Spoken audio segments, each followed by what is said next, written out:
afternoon or magandang hapon. This video is a continuation of our last video, the body parts. So for our first word, let's learn how to say nails. That's kuko. And if you wanna say hand, kamay. And fingers, that's daliri. Daliri. And the elbow is siko. The arm, that's braso. And chest, dibdib. The back is likod. And the armpit is kili.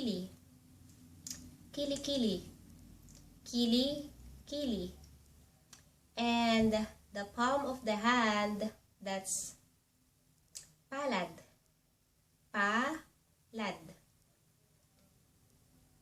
Stomach or your tummy, that's tiyan. And some pronounce it or calls it as chan or tiyan.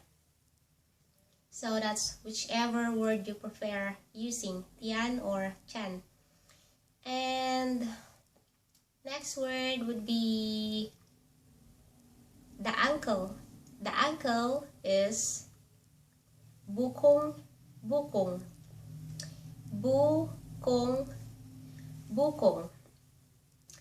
And your knee, that's tuhod. The navel, that's pusod. And the waist, baywang or bewang.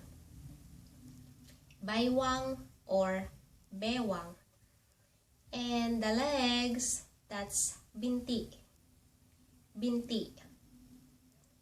Puwet means the butt. And if you wanna say talampakan, if you wanna say the sole of the foot, that's talampakan. Talampakan. The groin is singit. And your toes, daliri sa paa. And paa means feet.